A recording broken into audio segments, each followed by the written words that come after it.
Қайырлы күн достар. Дәмді әрі тез дайындалатын өзбектің шашпа палауын жасаймыз. Ол үшін бізге жылқының, қойдың немесе сиырдың еті керек болады. Қызып тұрған майымызға етімізді салып, жақсылап қызартып 15-20 минут қуырып аламыз. Етіміз жақсылап қызарып қуырылғаннан соң пиязымызды салып, тағы да 15-20 минут қуырамыз пиязбен бірге. Кейін тағы да сәбізімізді салып, сәбізбен қуырамыз. Сәбізбен де 15-20 минут қуырамыз.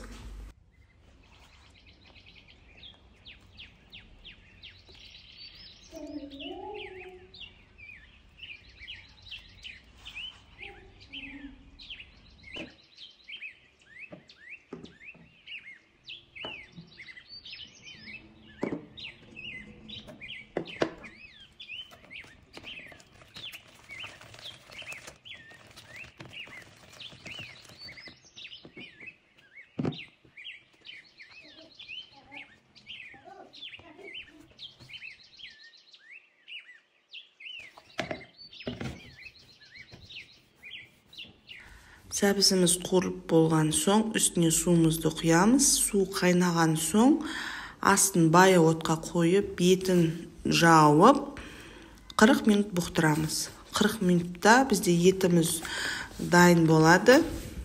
Етіміз піскен соң, етті сүзіп аламыз да, тұзымызды салып, күрішімізді 5-6 рет жуып, күрішімізді саламыз. Менде лазер күріші, ұзын сопақша келген күріш, езілмей жақсы болып піседі. Күрішімізді салғаннан соң, астын қатты шығарып, күріштің суы тартылғанын күтеміз. 15 минутта суы тартылу керек. Суы тартылған соң, бір ортаға жинап, қалауымызша дәмдеуіштер қосамыз. Зіра қоссаңыз болады. Мен піскен ноқатпен мейіз қостым. Барбарис қоссаңыздар болады. Бәрін салып, үстіне етімізді қайттан орналастырып, бетін жауып, бір жарты сағатта бізде палауымыз толық пісіп шығады. Жасаңыздар, ас болсын, сұрақтарыңыз болса комментарийға қалдырыңыздар. Менде ұзақ видео шықты, себебі бәрі толық көрсетілсін деп қысқартқан жоқпын. Ас болсын.